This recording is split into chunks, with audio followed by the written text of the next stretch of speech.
না থাকলে সে আমার মেয়ের সাথে সহবাস করতে চায়। এমনই বাজে একটা ছেলে আমার হাজবেন্ড। তো তো এমন নরবিশ্বাসের সাথে আপনি এতদিন সংসার করলেন কি করে বোন? আর আপনার বাবা মা কেন আপনাকে এখানে বিয়ে দিল? আমার বাবা মা বিয়ে দেয়নি আমাকে, হচ্ছে বাবা ছোট থেকে আমাকে এখানে রাখছিল, তাদের বাসা পালিত রাখছিল। ওখানে তারা হচ্ছে আমাকে কাজের মেয়ে হিসাবেই রাখছিল, পালিত বাবা মা না, মানে কাজ করলে খাইতে দিত, না হলে দিত না। আর ওখান থেকে বিয়ে করছিলাম এই জন্য যে আমি ওখান থেকে হয়তো ভালো থাকবো বিয়ে করলে। বিয়ে করার পরে 3 দিন পরে আমাকে অর্থের জন্য সে বলছিল যে সে অর্থ আমার চায় না, সে আমাকে চায়।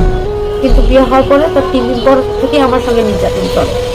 বাবা মার বাসা থেকে টাকা পয়সা আনতে বলে, মাইটাং করে, বাড়ি থেকে বের করে দেয়, খাবার দিতে চায় না, অনেক নির্যাতন করে। মানে কাজের টাকাও নেশা পানি খাই, কিন্তু কাজের টাকা হ্যাঁ, তার মানে হলো নেশার জন্য কি করতে আমাকে একটু বলবেন?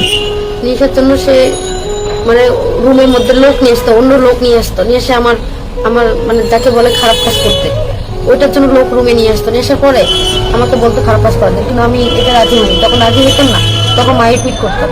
তারপর আমি ভাবতাম বিয়ের পরে মেয়েরা স্বামীর ইনকাম খায়, কিন্তু সে আমার ইনকাম খায়।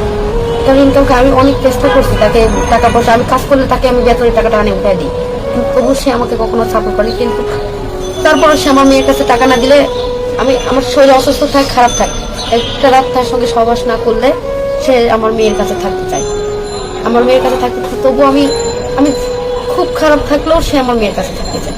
তারপরেও এই এত নির্যাতন সহ্য করছি বাচ্চাদের জন্য বা নিজে একটু ভালো থাকার জন্য। কিন্তু তার কাছে টাকা পয়সা দিলেও তাও সে খুশি না, সে খারাপ কাজকে বলে যে এই কাজ করতে হবে। কিন্তু সেখান থেকে বাঁচার কারণে আমি ওখান থেকে বের হয়ে